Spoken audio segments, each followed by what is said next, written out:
Live from WSLS, this is 10 News at 6, working for you. Cheers, hugs, and then tears over the law delivering justice for George Floyd. My heart is a little less heavier. My brother got justice, and that's very rare. Now, weeks before Derek Chauvin's sentencing hearing begins, activists and lawmakers say this is just the first step. It is not just a Black America problem or a people of color problem. It is a problem for every American. Right now, a rally for unity in Lynchburg. We're here talking to the community about what this verdict means to them and America.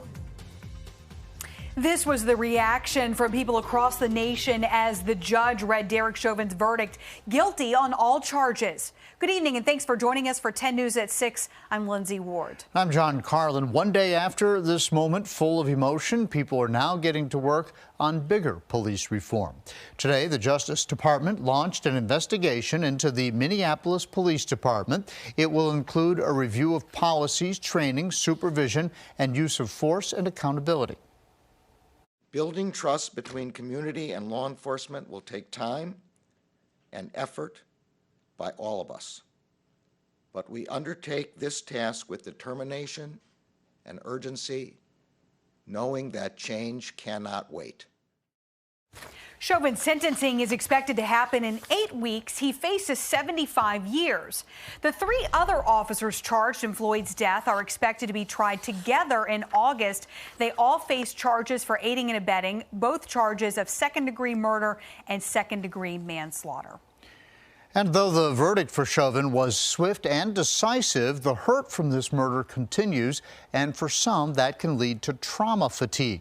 A doctor with Mosaic Mental Wellness and Health says that many people need to acknowledge the trauma brought on from these experiences, especially Black Americans. She says it's easy to feel overwhelmed with reports of mass shootings and police brutality on a near daily basis, all mixed in with the pandemic.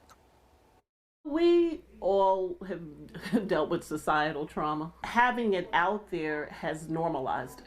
And you know it's just not you. People need to continue to be knowledgeable about the law and expect the law to work on their behalf. You know, we see when it does work right, we see the change. She suggests prioritizing the things you like to do, like relaxing and breathing. New tonight at 6, 2 former Rocky Mount police officers will likely have to wait longer for their day in court after January's Capitol riot. Both Thomas Robertson and Jacob Fracker face charges for storming inside the Capitol. Today, prosecutors said they need more time to look over the evidence in what will likely be one of the largest investigations in U.S. history. Now, that's both because of how many people are involved and how much evidence there is. Authorities say so far they've issued more than 900 search warrants. For the delay to happen, the judge would need to grant the unopposed motion. Switching gears now to your forecast. The other big story of the day, we're talking about the weather. It may look nice out there in some places, but don't let the bright skies fool you. It is cold and windy for many of us right there in that, I guess it's the Virginia Tech sky cam. You see the clouds. Meteorologist Justin McKee joins us now. So Justin, the temperature is going to continue to drop. That's right. Freeze warning for everybody across Southwest and Central Virginia. So at the moment, temperatures are in the 30s, 40s, and 50s, which obviously is already a big change from what we were feeling as recently as yesterday. But as we go into tonight, the northwest winds are really going to be drawing in that colder air. So you can see by 10 o'clock, a lot of us down into the 30s and 40s. 2 a.m., more 30s on the map. And some of you actually getting down into the 20s when we are starting off our Thursday. These levels actually going to be within a couple of degrees of record lows. So if you have anything to do overnight tonight or early on Thursday, you're certainly going to want to bundle up. We are watching for some flurry activity towards the west-facing slopes. Could see maybe a little bit of that come down into the New River Valley or the Highlands as we go through this evening, as well as tonight. Your Thursday going to be 15 degrees below average for the high temperatures, 55 going to be the high. You'll see a mix of sun and clouds, and I would be shocked if we had a spot shower or a flurry. Also some wind at times on Thursday. Coming up, we are going to be tracking the next rainmaker. We'll let you know if that's going to be a washout over the weekend. That'll be coming up in just a few minutes. And some big developments from the Pittsylvania County Board of Supervisors meeting. One of the biggest, the board's support of a 1% sales tax increase.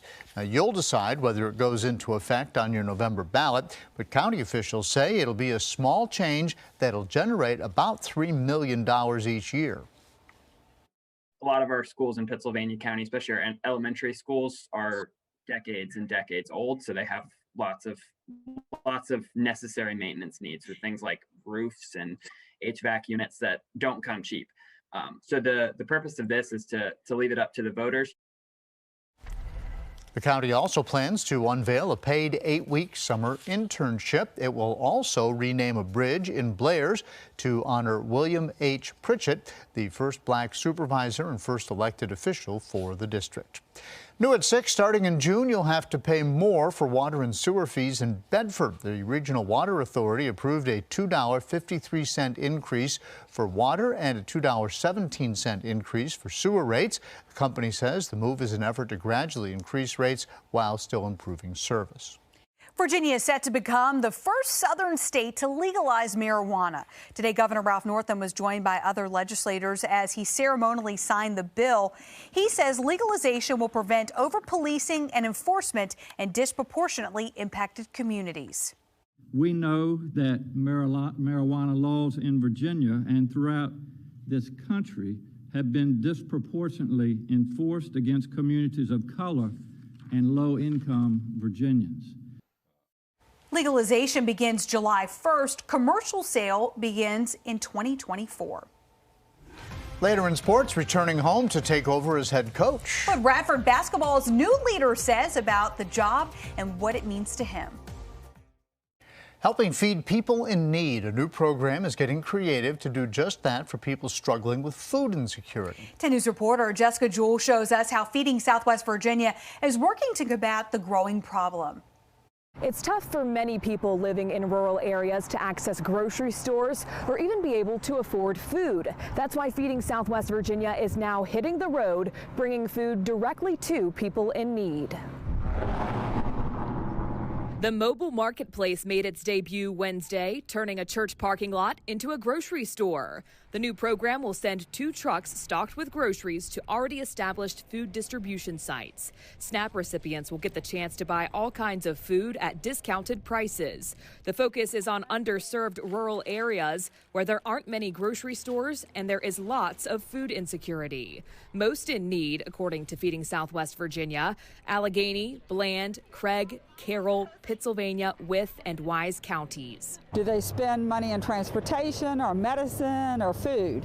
So this provides the opportunity to catch the people where they're already coming and to provide an opportunity to buy additional groceries that they may need for their households. This is one of 2 mobile marketplaces planned for this month. You can find a link to where the schedule will be regularly updated on our website, WSLS.com. In Newcastle, I'm Jessica Jewell, 10 News, working for you. We're feeling the colder air today, joining a lot of the country in an April cold snap. But we do have some warmer temperatures in your extended forecast. We'll let you know when those get here after the break.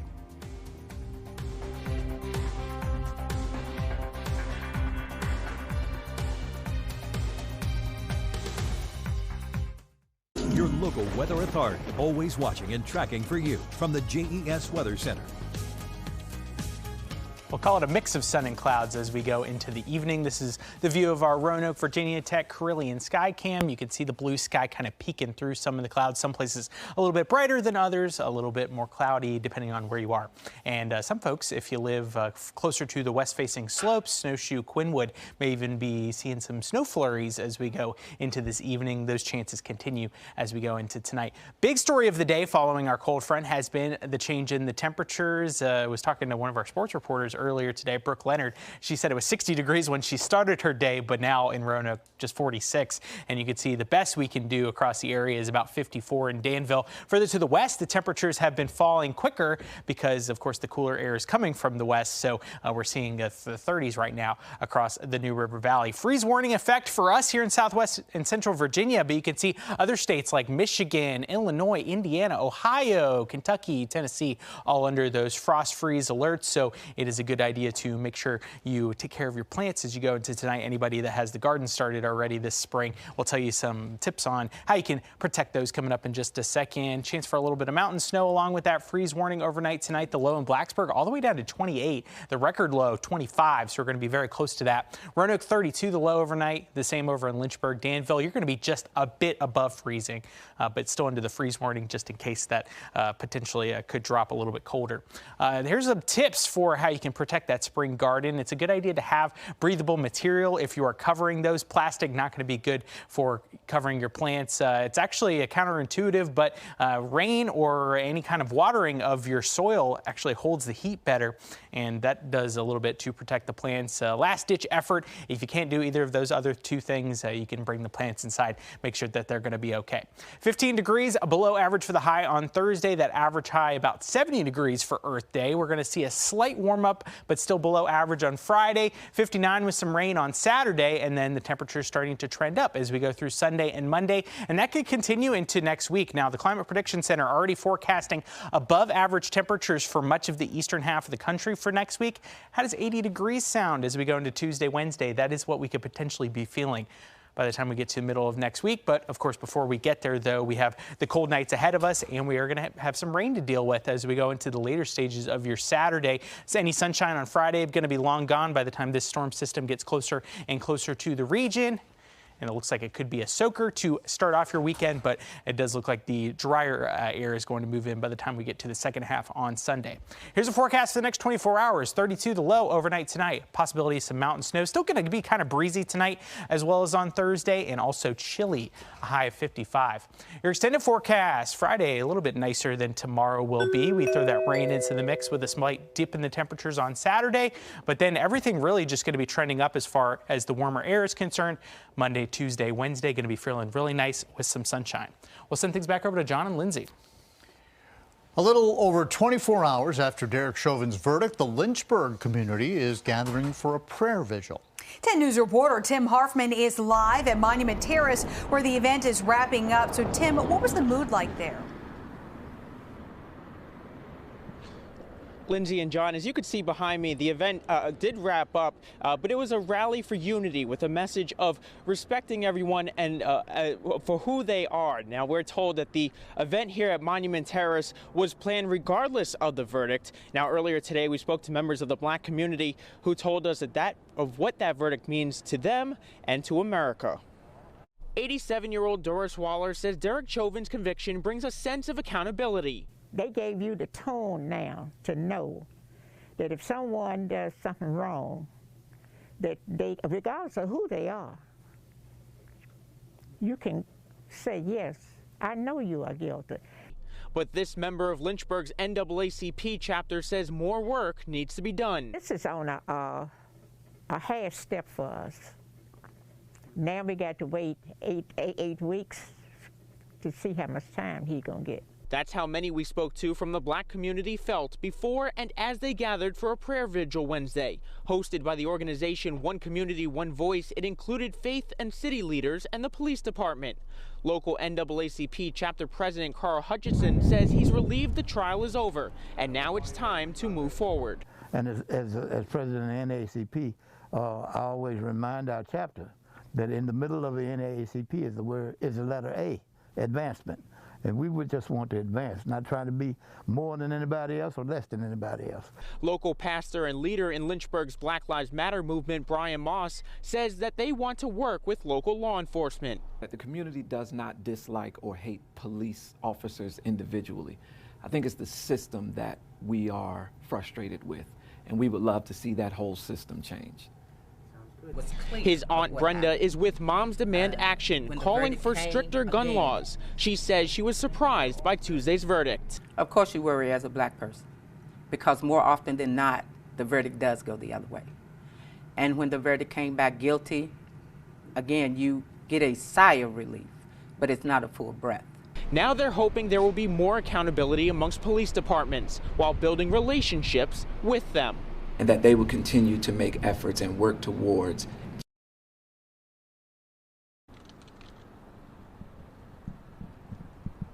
That message of change and responsibility was echoed here tonight. Now, Lynchburg Police Chief Ryan Zudema could not be in attendance, but released a statement last night saying that the department understands that last year has been difficult and traumatic for many, and while the verdict can't bring George Floyd back, they're hopeful to move the healing process forward. Live tonight in Lynchburg, Tim Harfman, 10 News, working for you. All right, thanks, Tim. Well, this didn't take long. Radford has their man to lead the basketball program moving forward, and Salem Spartans seemingly always moving forward in the postseason. They prep the state semis. Sports is next.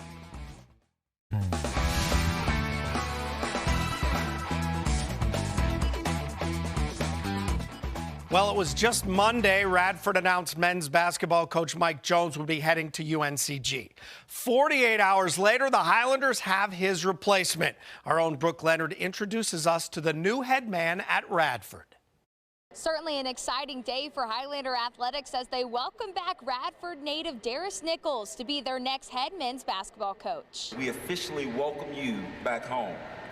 We could not be more proud to call you the next head coach of Radford basketball. I just want them to know that how much I care about them. I mean, I didn't know I was going to get into coaching. I wanted to be a social worker. Then I got hurt, and I said, you know, how can I help kids? And I said I can help them through the game of basketball. So that's kind of how my philosophy started. In attendance today were two Radford icons as well, Bobcats head coach Rick Cormany and Virginia Tech's Mike Young, two people Nichols said he has learned a lot from. Whether it's on the court or off the court, I've learned so much from those guys I either played for or coached for. So I just take bits and pieces for all of them and kind of put my own spin on it. It's crazy because, you know, a city like Radford, how many successful people have come out of this city, and then it's crazy that I'm right back here and they're right back here. So it's kind of come full circle and we're all back together. Nichols said one of his favorite memories of the Dedman Center is having to sneak in here when he was a kid to play pickup basketball with his brother. And he said that he hopes now he hopefully won't have to sneak in. At Radford University, I'm Brooke Leonard, 10 Sports. All right, and I hesitate to call anything a grudge match that you've had to wait a year and a half for. This is a pandemic disconnect to that 2019 season. But the team that took Salem out in the state semis back in 2019 returns on Saturday.